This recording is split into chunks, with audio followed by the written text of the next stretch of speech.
नीलाचल निवासाय नित्याय परमात्मने बलभद्र सुभद्राभ्याम जगन्नाथाय ते नमः।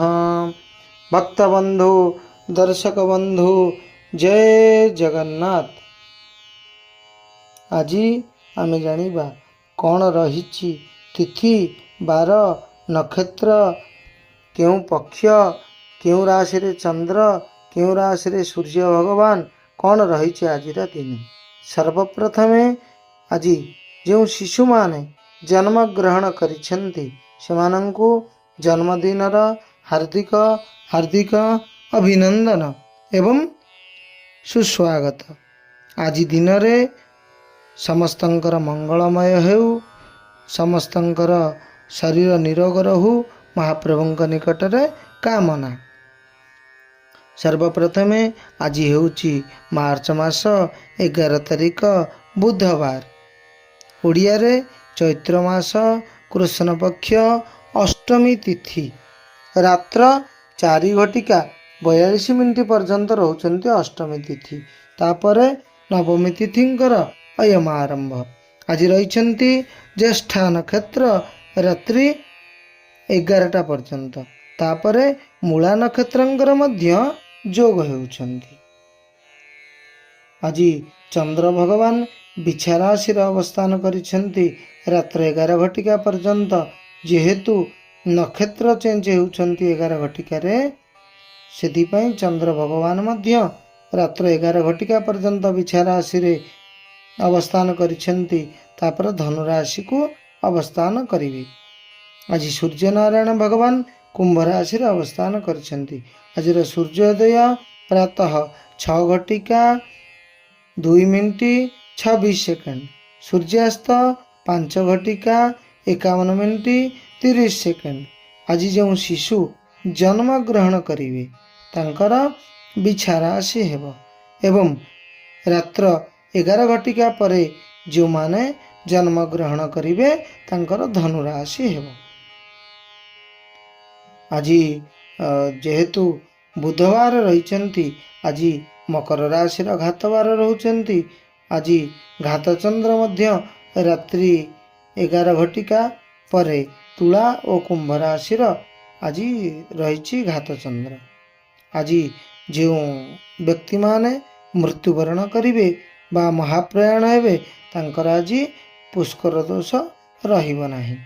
जो माने श्राद्ध करिवे पितृपुरुष मानंको श्राद्ध तर्पण इत्यादि जो माने करिवे आज अष्टमीर एकदिष्ट एवं पार्पण श्राद्ध आज करिवे।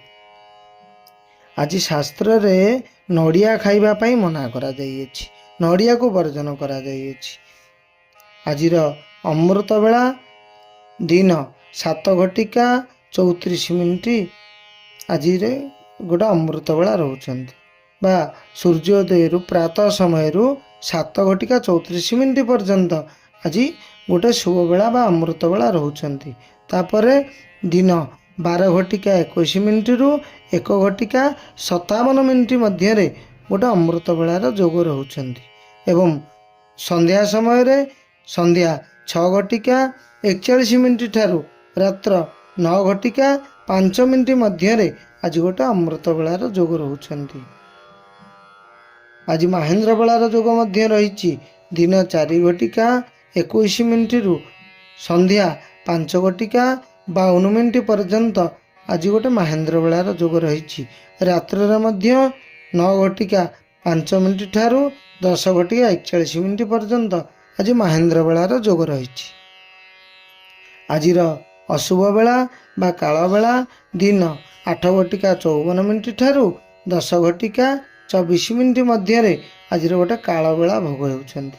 आज 12 बेला मध्य भोग होउछंती दिन 11:54 ठारू 1:24 मध्य आज गोटे काल बेला मध्य 12 बेला मध्य जोग होउछंती। आज कालरात्रि जोग मध्य रहिछि रात्र 2:54 ठारू 4:24 पर्यंत आज कालरात्रि जोग मध्य रहिछि। तेणु आज जो माने କୌଣସି ସ୍ଥାନକୁ ଦୂରଯାତ୍ରା କରୁଛନ୍ତି ବା କୌଣସି ମାଙ୍ଗଳିକ କର୍ମ କରୁଛନ୍ତି, ଆପଣମାନେ ଆଜି ଟିକେ ସତର୍କତା ପୂର୍ବକ ଏହି ମାହେନ୍ଦ୍ର ବେଳା ବା ଅମୃତ ବେଳାକୁ ଦେଖି ଆପଣମାନେ କରନ୍ତୁ। ଆପଣମାନଙ୍କ ପାଇଁ ଦିନଟି ଶୁଭମୟ ମଙ୍ଗଳମୟ ରହିବ।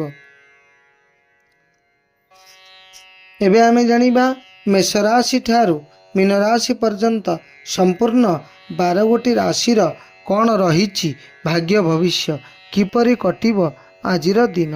ସର୍ବପ୍ରଥମେ ଆମେ ଜାଣିବା ମେଷ ରାଶି ବିଷୟରେ। ଆଜି ମେଷ ରାଶିରେ ଅଷ୍ଟମ ଚନ୍ଦ୍ର ଯୋଗ ହେଉଛନ୍ତି। ତେଣୁ ମେଷ ରାଶିର ବ୍ୟକ୍ତିବିଶେଷଙ୍କ ପାଇଁ ଦିନଟି ଏତେ ଭଲ ନାହିଁ। ଆଜି ଦୂରଯାତ୍ରା ଗମନ କରିବାର ଯୋଗ ରହିଛି, କିନ୍ତୁ ଯାନବାହନ ଚଳାଚଳି କ୍ଷେତ୍ରରେ ଟିକେ ସତର୍କତା ଅବଲମ୍ବନ କଲେ ଭଲ, ନଚେତ ଆପଣ ଆଜି ଅସୁବିଧାରେ ମଧ୍ୟ ପଡ଼ିଯାଇପାରନ୍ତି।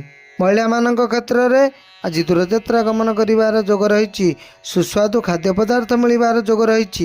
ପାରିବାରିକ କ୍ଷେତ୍ରରେ କିଛି ଅଶାନ୍ତି ସୃଷ୍ଟି ହୋଇପାରେ, କାରଣ ଆଜି ଦେହ ପୀଡ଼ା ଟିକେ ଦେଖା ଦେଇପାରେ। ଶାରୀରିକ ସମସ୍ୟା ପିଲାମାନଙ୍କର ହେଉ କିମ୍ବା ଆପଣମାନଙ୍କର ହେଉ, ଟିକେ ଶାରୀରିକ ସମସ୍ୟା ଦେଖା ଦେଇପାରେ। ସେଥିପାଇଁ ଆପଣ ଆଜି ଚିନ୍ତିତ ରହିପାରନ୍ତି। ବିଦ୍ୟାର୍ଥୀମାନଙ୍କ କ୍ଷେତ୍ରରେ ବିଦ୍ୟା କ୍ଷେତ୍ର ଆଜି ଉତ୍ତମ ବିଦ୍ୟା ପ୍ରାପ୍ତିର ଯୋଗ ରହିଛି। ଆପଣମାନଙ୍କ ପାଇଁ ଶୁଭ ରଙ୍ଗ ଗୋଲାପୀ, ନାଲି ଏବଂ କଫି। ଆପଣ ଆଜି ମା ଦୁର୍ଗାଙ୍କ ମନ୍ଦିରରେ କିଛି ମନ୍ଦାର ଫୁଲ ଅର୍ପଣ କରନ୍ତୁ। ଆପଣମାନଙ୍କ ପାଇଁ ଦିନଟି ଶୁଭମୟ ଆନନ୍ଦମୟ ରହିବ। ଏବେ ଆମେ ଜାଣିବା ରାଶି ଚକ୍ରର ଦ୍ୱିତୀୟ ରାଶି ବା ବୃଷ ରାଶି ସମ୍ପର୍କରେ।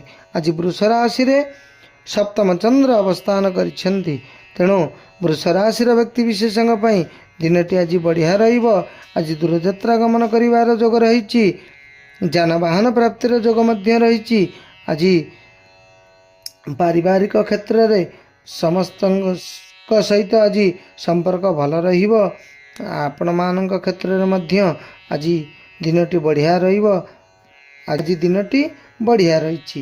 ମହିଳାମାନଙ୍କ କ୍ଷେତ୍ରରେ ଆଜି ଦୂରଯାତ୍ରା ଗମନ କରିବାର ଯୋଗ ରହିଛି। ଆଜି ବନ୍ଧୁ ମିଳନର ଯୋଗ ରହିଛି। ଆଜି କିଛି ବସ୍ତ୍ର ପ୍ରାପ୍ତି ମଧ୍ୟ ଆପଣଙ୍କୁ ହୋଇପାରେ। ଆଜି ଦିନଟି ଆପଣମାନଙ୍କ ପାଇଁ ବଢ଼ିଆ ରହିଛି। ବିଦ୍ୟାର୍ଥୀମାନଙ୍କ କ୍ଷେତ୍ରରେ ବିଦ୍ୟା କ୍ଷେତ୍ର ମଧ୍ୟ ଆଜି ବଢ଼ିଆ ରହିଛି। ଆପଣମାନଙ୍କ ପାଇଁ ଆଜି ପ୍ରତିକାରର ଆବଶ୍ୟକତା ନାହିଁ। ଏବେ ଆମେ ଜାଣିବା ମିଥୁନ ରାଶି ସମ୍ପର୍କରେ।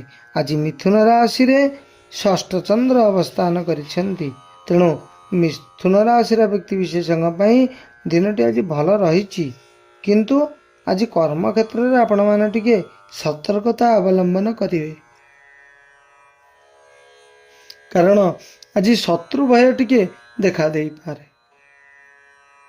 ଆପଣମାନେ ସବୁ କାମ ଠିକଠାକ୍ କରୁଥିବେ, କିନ୍ତୁ ଆପଣଙ୍କୁ ଅସୁବିଧାରେ ପକାଇବା ପାଇଁ ବା ଆପଣଙ୍କୁ ଖାଲରେ ପକାଇବା ପାଇଁ କିଏ ଆଜି ଆପଣଙ୍କ ପଛରେ ଲାଗିଯାଇପାରନ୍ତି, ଆପଣଙ୍କ ସହିତ ଶତ୍ରୁତା କରିପାରନ୍ତି। ବିଦ୍ୟାର୍ଥୀମାନଙ୍କ କ୍ଷେତ୍ରରେ ବିଦ୍ୟା କ୍ଷେତ୍ର ମଧ୍ୟ ଆଜି ମଧ୍ୟମ ଧରଣର ପ୍ରାପ୍ତ ହେବ, କାରଣ ଆଜି ଟିକେ କିଛି ଶାରୀରିକ ସମସ୍ୟା ଦେଖା ଦେଇପାରେ। ଆପଣମାନଙ୍କ ପାଇଁ ଶୁଭ ରଙ୍ଗ ହଳଦିଆ ଏବଂ ଚମ୍ପା। ଆପଣ ଆଜି ମା ଦୁର୍ଗାଙ୍କ ନିକଟରେ ବା ଆପଣଙ୍କ ଗ୍ରାମ ଦେବତୀଙ୍କ ନିକଟରେ କିଛି ସୁଗନ୍ଧିତ ଫୁଲ ମାଳ ଅର୍ପଣ କରନ୍ତୁ। ଆପଣମାନଙ୍କ ପାଇଁ ଦିନଟି ଶୁଭମୟ ଆନନ୍ଦମୟ ରହିବ। ଏବେ ଆମେ ଜାଣିବା କର୍କଟ ରାଶି ସମ୍ପର୍କରେ। ଆଜି କର୍କଟ ରାଶିରେ ପଞ୍ଚମ ଚନ୍ଦ୍ର ଅବସ୍ଥାନ କରୁଛନ୍ତି। ତେଣୁ କର୍କଟ ରାଶିର ବ୍ୟକ୍ତିବିଶେଷଙ୍କ ପାଇଁ ଦିନଟି ଭଲ ରହିଛି। ଦୂରଯାତ୍ରା ଗମନ କରିବାର ଯୋଗ ରହିଛି। ଯାନବାହନ ପ୍ରାପ୍ତିର ମଧ୍ୟ ଯୋଗ ରହିଛି। କିନ୍ତୁ ଆଜି ଯଦି ଭବିଷ୍ୟତକୁ ନେଇ କୌଣସି ଚିନ୍ତା କରୁଛନ୍ତି ବା ଯାନବାହନ କ୍ରୟ କରୁଛନ୍ତି, ତେବେ ଟିକେ ଅନ୍ୟମାନଙ୍କ ସହିତ ବିଚାର ବିମର୍ଶ ବା ପରାମର୍ଶ କରି ଆପଣମାନେ ଆଜି ପଦକ୍ଷେପ ନିଅନ୍ତୁ, ନଚେତ ଆପଣ ଆଜି ଅସୁବିଧାରେ ପଡ଼ିଯାଇପାରନ୍ତି। ମହିଳାମାନଙ୍କ କ୍ଷେତ୍ରରେ ଆଜି ପାରିବାରିକ ସମସ୍ୟା କିଛି ରହିବ ନାହିଁ। ଆଜି ସୁଖ ଶାନ୍ତିରେ ଦିନ କଟିବ, କିନ୍ତୁ କର୍ମକ୍ଷେତ୍ରରେ ଯଦି କିଛି ଭବିଷ୍ୟତ ଗଢ଼ିବା ପାଇଁ ବା କ୍ୟାରିୟରକୁ ନେଇକି ଯଦି କିଛି କାର୍ଯ୍ୟ କରୁଛନ୍ତି, ତେବେ ଟିକେ ଅନ୍ୟମାନଙ୍କ ଠାରୁ ପରାମର୍ଶ ନିଅନ୍ତୁ। କେଉଁଟା ଭୁଲ ହେବ, କେଉଁଟା ଠିକ୍ ହେବ, ତାକୁ ଟିକେ ପରାମର୍ଶ ନେଇକି ଆପଣମାନେ କରନ୍ତୁ। ଆପଣମାନେ ଶୁଭଫଳ ପ୍ରାପ୍ତି ହେବେ। ଆପଣମାନେ ବିଦ୍ୟାର୍ଥୀମାନଙ୍କ କ୍ଷେତ୍ରରେ ବିଦ୍ୟା କ୍ଷେତ୍ର ମଧ୍ୟ ଆଜି ଭଲ ରହିଛି। ଆପଣମାନଙ୍କ ପାଇଁ ଶୁଭ ରଙ୍ଗ ସବୁଜ ଏବଂ ଧଳା। ଆପଣମାନେ ଆଜି ମା ଭୁବନେଶ୍ୱରୀଙ୍କ ନିକଟରେ କିଛି ବେଲପତ୍ର ଅର୍ପଣ କରନ୍ତୁ। ଆପଣମାନଙ୍କ ପାଇଁ ଦିନଟି ଶୁଭମୟ ଆନନ୍ଦମୟ ରହିବ। ଏବେ ଆମେ ଜାଣିବା ସିଂହ ରାଶି ସମ୍ପର୍କରେ। ସିଂହ ରାଶିରେ ଆଜି ଚତୁର୍ଥରେ ଚନ୍ଦ୍ର ଅବସ୍ଥାନ କରିଛନ୍ତି। ତେଣୁ ସିଂହ ରାଶିର ବ୍ୟକ୍ତିବିଶେଷଙ୍କ ପାଇଁ ଦିନଟି ଆଜି ଭଲ ରହିଛି। ତଥାପି ଆପଣମାନେ ସତର୍କତା ଅବଲମ୍ବନ କରିବେ, କାରଣ କିଛି ମାତ୍ରାରେ କର୍ମକ୍ଷେତ୍ରରେ ଆପଣଙ୍କର ଆଜି ବାଦ ବିବାଦ ଦେଖାଦେଇପାରେ। ତେଣୁ ଆପଣ ଆଜି ସତର୍କତା ରହିଲେ ଆପଣମାନଙ୍କ ପାଇଁ ଭଲ। ମହିଳାମାନଙ୍କ କ୍ଷେତ୍ରରେ ଆଜି ଦୂରଯାତ୍ରା ଗମନ କରିବାର ଯୋଗ ରହିଛି। କୋର୍ଟ କଚେରୀ କ୍ଷେତ୍ରରେ ଆଜି ଯଦି କିଛି ମାଲି ମକଦ୍ଦମା ରହିଅଛି ତେବେ ମଧ୍ୟ ଆପଣମାନେ ସତର୍କତା ରୁହନ୍ତୁ, ନଚେତ ଆପଣଙ୍କ ସହିତ ଅପୋଜିଟ୍ ପାର୍ଟି ବା ଆପଣଙ୍କର ଯିଏ ଅଲଗା ପ୍ରତିପକ୍ଷ ପାର୍ଟି ସେମାନେ କିଛି ବିରୋଧ ଭାବ ଆପଣଙ୍କୁ ଆଜି କରିପାରନ୍ତି। ଆପଣ ଆଜି ବାଦ ବିବାଦରେ ପଡ଼ିଯାଇପାରନ୍ତି। ତେଣୁ ଆପଣମାନେ ଆଜି ଟିକେ ସତର୍କତା ଅବଲମ୍ବନ କରନ୍ତୁ। ବିଦ୍ୟାର୍ଥୀମାନଙ୍କ କ୍ଷେତ୍ରରେ ବିଦ୍ୟା କ୍ଷେତ୍ର ମଧ୍ୟ ଆଜି ବଢ଼ିଆ ରହିଛି। ଆପଣମାନଙ୍କ ପାଇଁ ଶୁଭ ରଙ୍ଗ ନାଲି, ଧଳା ଏବଂ ଗୋଲାପୀ। ଆପଣ ଆଜି ସୂର୍ଯ୍ୟ ଭଗବାନଙ୍କର ଗାୟତ୍ରୀ ଜପ କରନ୍ତୁ। ଯେଉଁମାନେ ଗାୟତ୍ରୀ ମାତାଙ୍କର ଉପାସନା କରିବାର ଅଧିକାରୀ ସେମାନେ ଆଜି ଯଥେଷ୍ଟ ପରିମାଣରେ ବା ଯେତିକି ଆପଣ ପ୍ରତ୍ୟେକ ଦିନ ଗାୟତ୍ରୀ ମାତାଙ୍କର ଜପ କରୁଥିଲେ ତାଠାରୁ ଆଜି ଟିକେ ଅଧିକ ଜପ କରନ୍ତୁ। ଆପଣଙ୍କର ଦିନ ଆଜି ଭଲ ରହିବ। ଏବେ ଆମେ ଜାଣିବା କନ୍ୟା ରାଶି ସମ୍ପର୍କରେ। ଆଜି କନ୍ୟା ରାଶିରେ ତୃତୀୟରେ ଚନ୍ଦ୍ର ଅବସ୍ଥାନ କରିଛନ୍ତି। ତେଣୁ କନ୍ୟା ରାଶିର ବ୍ୟକ୍ତିବିଶେଷଙ୍କ ପାଇଁ ଦିନଟି ଆଜି ଭଲ ରହିଛି। ଦୂରଯାତ୍ରା ଗମନ କରିବାର ଯୋଗ ରହିଛି। ଆଜି ଆପଣଙ୍କର କର୍ମକ୍ଷେତ୍ର ବହୁତ ବଢ଼ିଆ ରହିଛି। ଆପଣମାନେ ଆଜି ଯେଉଁ କାର୍ଯ୍ୟରେ ହାତ ଦେବେ କାର୍ଯ୍ୟ ସଫଳର ଯୋଗ ରହିଛି ଏବଂ ଆପଣମାନେ ଆଜି ବାହା ବା ପ୍ରଶଂସା ପାଇପାରନ୍ତି। ଆଜି ସମ୍ମାନିତ ହୋଇପାରନ୍ତି। ବିଦ୍ୟାର୍ଥୀମାନଙ୍କ କ୍ଷେତ୍ରରେ ବିଦ୍ୟା କ୍ଷେତ୍ର ମଧ୍ୟ ଆଜି ବଢ଼ିଆ ରହିଛି। ଆଜି ପାଠପଢ଼ାକୁ ନେଇ ଗୁରୁଜନମାନଙ୍କ ଠାରୁ ଆଶୀର୍ବାଦ ପ୍ରାପ୍ତି ହୋଇପାରନ୍ତି। ଗୁରୁଜନମାନଙ୍କ ଠାରୁ କିଛି ଦ୍ରବ୍ୟ ମଧ୍ୟ ଆପଣ ଆଜି ପ୍ରାପ୍ତ ହୋଇପାରନ୍ତି। ମହିଳାମାନଙ୍କ କ୍ଷେତ୍ରରେ ଆଜି କୌଣସି ଗୋ ସମ୍ପଦ ବା ପଶୁ ସମ୍ପଦ ପ୍ରାପ୍ତି ହେବାର ଯୋଗ ମଧ୍ୟ ଆଜି ଦେଖାଉଛି। ଆପଣମାନଙ୍କ ପାଇଁ ଶୁଭ ରଙ୍ଗ ହଳଦିଆ, କଫି ଏବଂ ଚମ୍ପା।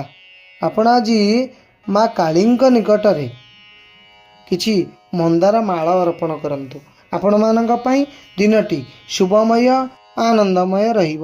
ଏବେ ଆମେ ଜାଣିବା ତୁଳା ରାଶି ସମ୍ପର୍କରେ। ଆଜି ତୁଳା ରାଶିରେ ଦ୍ୱିତୀୟରେ ଚନ୍ଦ୍ର ଅବସ୍ଥାନ କରିଛନ୍ତି। ତେଣୁ ତୁଳା ରାଶିର ବ୍ୟକ୍ତିବିଶେଷଙ୍କ ପାଇଁ ଦିନଟି ବଢ଼ିଆ ରହିଛି। ଆଜି ଆପଣମାନଙ୍କର ମଧ୍ୟ ଆତ୍ମ ସମ୍ମାନ ବଢ଼ିବାର ଯୋଗ ରହିଛି। ଆଜି କୌଣସି ବନ୍ଧୁ ମିଳନର ମଧ୍ୟ ଯୋଗ ରହିଛି।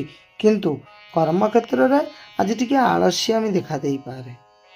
ସେଥିପାଇଁ ଆପଣ ଆଜି କର୍ମ କ୍ଷେତ୍ରରେ କିଛି ଅପଦସ୍ଥ ମଧ୍ୟ ହୋଇପାରନ୍ତି। ଟିକେ ଆଜି ସତର୍କତା ଅବଲମ୍ବନ କରିବେ।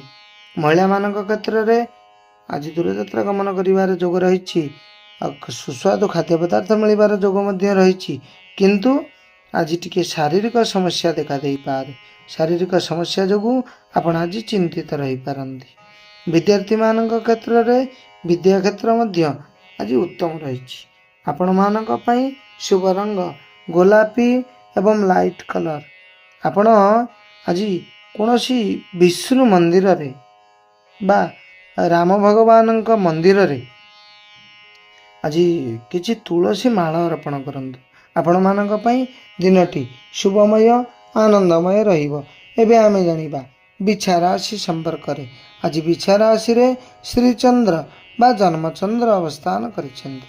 ତେଣୁ ବିଛା ରାଶିର ବ୍ୟକ୍ତିବିଶେଷଙ୍କ ପାଇଁ ଦିନଟି ଆଜି ବଢ଼ିଆ ରହିଛି। ଆଜି ଆପଣ ଯେକୌଣସି କାର୍ଯ୍ୟ କରିବେ ଆଜି ଆପଣଙ୍କୁ ସମସ୍ତେ ପ୍ରଶଂସା କରିବେ। ଚାକିରି କ୍ଷେତ୍ରରେ ଆପଣ ଯେଉଁ କାର୍ଯ୍ୟ କରିପାରୁନଥିବେ, ଅସହାୟ ହେଉଥିବେ, ଆପଣ ଆଜି ତାକୁ ମଧ୍ୟ କରିବେ, କାରଣ ଆପଣଙ୍କୁ ଆଜି ସମସ୍ତଙ୍କର ଉତ୍ସାହ ମିଳିବ ବା ଆଜି ଅନ୍ୟର ସାହାଯ୍ୟ ଆପଣଙ୍କୁ ମିଳିପାରେ। ଆପଣଙ୍କୁ ଆଜି ସମସ୍ତେ ସପୋର୍ଟ କରିବେ। ଆଜି ଦିନଟି ଆପଣମାନଙ୍କ ପାଇଁ ବଢ଼ିଆ ରହିଛି। ମହିଳାମାନଙ୍କ କ୍ଷେତ୍ରରେ ଦୂରଯାତ୍ରା ଗମନ କରିବାର ଯୋଗ ରହିଛି। ଆଜି ଯାନବାହନ ପ୍ରାପ୍ତିର ମଧ୍ୟ ଯୋଗ ରହିଛି। ବିଦ୍ୟାର୍ଥୀମାନଙ୍କ କ୍ଷେତ୍ରରେ ଆଜି କୌଣସି ସ୍ଥାନକୁ ମଧ୍ୟ ଆପଣ ଯାଇପାରନ୍ତି, ଦୂରଯାତ୍ରା ଗମନ କରିବାର ଯୋଗ ରହିଛି। ଆଉ ବିଦ୍ୟା କ୍ଷେତ୍ର ମଧ୍ୟ ଆଜି ଉତ୍ତମ ବିଦ୍ୟା ପ୍ରାପ୍ତିର ଯୋଗ ରହିଛି। ଆପଣମାନଙ୍କ ପାଇଁ ଆପଣଙ୍କ ଭାଗ୍ୟ ଆଜି ପୁରା 10%ରୁ 9% ଆପଣଙ୍କ ସହିତ ରହିଛି। ଆଜି କୌଣସି ପ୍ରତିକାରର ଆବଶ୍ୟକତା ନାହିଁ। ଏବେ ଆମେ ଜାଣିବା ଧନୁରାଶି ସମ୍ପର୍କରେ। ଆଜି ଧନୁରାଶିରେ ଦ୍ୱାଦଶ ଚନ୍ଦ୍ର ଯୋଗ ହେଉଛନ୍ତି। ତେଣୁ ଧନୁରାଶିର ବ୍ୟକ୍ତିବିଶେଷଙ୍କ ପାଇଁ ଦିନଟି ଆଜି ଟିକେ ମଧ୍ୟମ ଧରଣ ରହିଛି। ବେଶୀ ଭଲ ନାହିଁ କି ବେଶୀ ଖରାପ ମଧ୍ୟ ନାହିଁ। ଆଜି ଆୟ ଅପେକ୍ଷା ଆପଣମାନଙ୍କର ଟିକେ ବ୍ୟୟ ଅଧିକ ରହିବ। ସେଥିପାଇଁ ମଧ୍ୟ ଆପଣ ଆଜି ଚିନ୍ତିତ ହୋଇପାରନ୍ତି।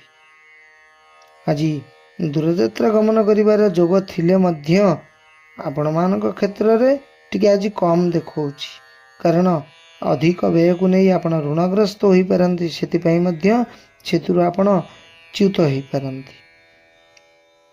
ମହିଳାମାନଙ୍କ କ୍ଷେତ୍ରରେ ଆଜି ଦିନଟି ପରିବାର ସହିତ ଆନନ୍ଦର ସହିତ କଟିବ, କିନ୍ତୁ ଶାରୀରିକ ସମସ୍ୟା କିଛି ମାତ୍ରାରେ ଆଜି ଦେଖା ଦେଇପାରେ ଏବଂ ଆୟ ଅପେକ୍ଷା ବ୍ୟୟ ମଧ୍ୟ ଆଜି ଅଧିକ ରହିଛି। ଯେତିକି ଆଦାୟ ତାଠାରୁ ଖର୍ଚ୍ଚ ମଧ୍ୟ ଅଧିକ ରହିଛି। ସେଥିପାଇଁ ମଧ୍ୟ ଆପଣମାନେ ଚିନ୍ତିତ ରହିପାରନ୍ତି। ବିଦ୍ୟାର୍ଥୀମାନଙ୍କ କ୍ଷେତ୍ରରେ ବିଦ୍ୟା କ୍ଷେତ୍ର ଆଜି ଉତ୍ତମ ରହିଛି। ଆପଣ ଆଜି ରାମ ଭଗବାନଙ୍କୁ କିଛି ତୁଳସୀ ଅର୍ପଣ କରନ୍ତୁ। ଆପଣମାନଙ୍କ ପାଇଁ ଦିନଟି ଶୁଭମୟ ଆନନ୍ଦମୟ ରହିବ। ଏବେ ଆମେ ଜାଣିବା ରାଶି ଚକ୍ରର ଦଶମ ରାଶି ବା ମକର ରାଶି ସମ୍ପର୍କରେ। ଆଜି ମକର ରାଶିରେ ଏକାଦଶ ଚନ୍ଦ୍ର ଯୋଗ ହେଉଛନ୍ତି। ତେଣୁ ମକର ରାଶିର ବ୍ୟକ୍ତିବିଶେଷଙ୍କ ପାଇଁ ଦିନଟି ବଢ଼ିଆ ରହିଛି। ଦୂରଯାତ୍ରା ଗମନ କରିବାର ଯୋଗ ରହିଛି। ଯାନବାହନ ପ୍ରାପ୍ତିର ଯୋଗ ମଧ୍ୟ ରହିଛି। ଆଜି ଆପଣଙ୍କର ଆର୍ଥିକ କ୍ଷେତ୍ର ମଧ୍ୟ ବଢ଼ିଆ ରହିଛି। ଆଜି କିଛି ପଶୁ ସମ୍ପଦ ଆପଣଙ୍କୁ ପ୍ରାପ୍ତି ହେବାର ଯୋଗ ମଧ୍ୟ ରହିଛି। ଯଦି ପୂର୍ବରୁ କିଛି ମାଲି ମକଦ୍ଦମା ଲାଗି ରହିଅଛି, ତାର ସମାଧାନ ହେଉନାହିଁ, ଆଜି ମଧ୍ୟ ଆପଣଙ୍କୁ ସେଥିରୁ ସମାଧାନ ମିଳିଯାଇପାରେ। ବିଦ୍ୟାର୍ଥୀମାନଙ୍କ କ୍ଷେତ୍ରରେ ବିଦ୍ୟା କ୍ଷେତ୍ର ମଧ୍ୟ ଆଜି ବଢ଼ିଆ ରହିଛି। ଆପଣମାନଙ୍କ ପାଇଁ ଶୁଭ ରଙ୍ଗ କଳା ଏବଂ ନୀଳ। ଆପଣ ଆଜି ଶଙ୍କର ଭଗବାନଙ୍କୁ କିଛି ରାମ ନାମ ଲେଖିକି ବେଲପତ୍ର ଅର୍ପଣ କରନ୍ତୁ। 7 ଗୋଟି ହେଉ, 11 ଗୋଟି ହେଉ, 21 ଗୋଟି ହେଉ, 108 ଗୋଟି ହେଉ, ରାମ ନାମ ଲେଖା ବେଲପତ୍ର ଶଙ୍କର ଭଗବାନଙ୍କୁ ଅର୍ପଣ କରନ୍ତୁ। ଆପଣମାନଙ୍କ ପାଇଁ ଦିନଟି ଶୁଭମୟ ଆନନ୍ଦମୟ ରହିବ। ଏବେ ଆମେ ଜାଣିବା କୁମ୍ଭ ରାଶି ସମ୍ପର୍କରେ। ଆଜି କୁମ୍ଭ ରାଶିରେ ଦଶମ ଚନ୍ଦ୍ର ଯୋଗ ହେଉଛନ୍ତି। ତେଣୁ କୁମ୍ଭ ରାଶିର ବ୍ୟକ୍ତିବିଶେଷଙ୍କ ପାଇଁ ଦିନଟି ମଧ୍ୟ ଆଜି ବଢ଼ିଆ ରହିଛି। ଆପଣଙ୍କର ଆଜି କର୍ମକ୍ଷେତ୍ରରେ ମନ ଲାଗି ରହିବ। ଆଜି ଆପଣ କର୍ତ୍ତବ୍ୟନିଷ୍ଠ ହୋଇ କାମ କରିବେ। ଗୁରୁଜନମାନଙ୍କର ବା ଚାକିରି କ୍ଷେତ୍ରରେ ଉଚ୍ଚପଦସ୍ଥ ଅଧିକାରୀମାନଙ୍କ ଠାରୁ ଆଜି ଆପଣ କିଛି ପ୍ରଶଂସା ମଧ୍ୟ ପ୍ରାପ୍ତି ହୋଇପାରନ୍ତି। ଆପଣଙ୍କ କାର୍ଯ୍ୟକୁ ନେଇ ଆପଣଙ୍କର ଆଜି କାର୍ଯ୍ୟରେ ସମ୍ପୂର୍ଣ୍ଣ ମନ ଲାଗି ରହିବ। କାର୍ଯ୍ୟରେ ଆପଣ ଆଜି ଉନ୍ନତି ଅଛି। ଆପଣଙ୍କର ଆଜି କର୍ମକ୍ଷେତ୍ରକୁ ନେଇ କିଛି ଗିଫ୍ଟ ମଧ୍ୟ ଆପଣଙ୍କୁ ମିଳିପାରେ। ମହିଳାମାନଙ୍କ କ୍ଷେତ୍ରରେ ଆଜି ଦୂରଯାତ୍ରା ଗମନ କରିବାର ଯୋଗ ରହିଛି। ନୂତନ ଯାନବାହନ ପ୍ରାପ୍ତିର ମଧ୍ୟ ଯୋଗ ଆଜି ରହିଛି। ଆପଣମାନଙ୍କ ପାଇଁ ଆଜି ଦିନଟି ବଢ଼ିଆ ରହିଛି। ବିଦ୍ୟାର୍ଥୀମାନଙ୍କ କ୍ଷେତ୍ରରେ ବିଦ୍ୟା କ୍ଷେତ୍ର ମଧ୍ୟ ଆଜି ଉତ୍ତମ ରହିଛି। ଆପଣମାନଙ୍କ ପାଇଁ ଆଜି ପ୍ରତିକାରର ଆବଶ୍ୟକତା ନାହିଁ। ଏବେ ଆମେ ଜାଣିବା ରାଶିଚକ୍ରର ଅନ୍ତିମ ରାଶି ବା ମୀନ ରାଶି ସମ୍ପର୍କରେ। ଆଜି ମୀନ ରାଶିରେ ନବମ ଚନ୍ଦ୍ର ଯୋଗ ହେଉଛନ୍ତି। ତେଣୁ ମୀନ ରାଶିର ବ୍ୟକ୍ତିବିଶେଷଙ୍କ ପାଇଁ ଦିନଟି ଆଜି ଟିକେ ସେବାପରାୟଣ ରହିବ। ମାନବ ସେବା ହେଉ କିମ୍ବା ମାଧବ ସେବା ହେଉ, ଆଜି ସେବାରତ ଆପଣମାନେ ରହିବେ।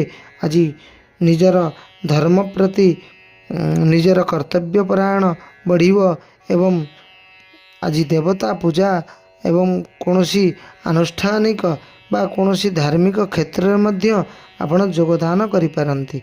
महिला मानक क्षेत्र में आज दूरयात्रा गमन करिबार जोग रही। बंधुंक गृह को पारिवारिक क्षेत्र में गमन करिबार जोग मध्य आज रही। विद्यार्थी मानक क्षेत्र में विद्या क्षेत्र मध्य आज बढ़िया रही। आज दिनटी आपण मानक पई बहुत बढ़िया रही। आपण मानक साथी रे आज भाग्य पूरा 10% रु 7% आपणकर साथ आज देछि। आपण मानक पई मध्य आज प्रतिकार आवश्यक नाही। आमे आलोचना करुथिले मेष राशि ठारू मीन राशि पर्यंत संपूर्ण 12 गोटी राशिर कौन रही भाग्य भविष्य किपरि कटिवो आजिर दिन। तेणु आमे आशा करुछु आम वीडियो माध्यम रे आपण माने निज निज राशि विषय बा निज निज दिन बा आजिर दिन किपरि कटिवो आपण माने जानि सारिथिबे।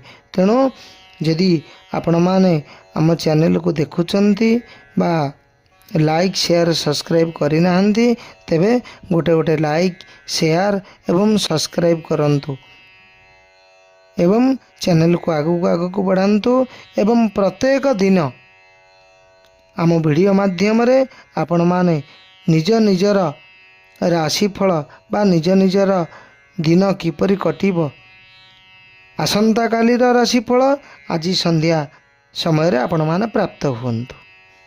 रहिलु जय जगन्नाथ।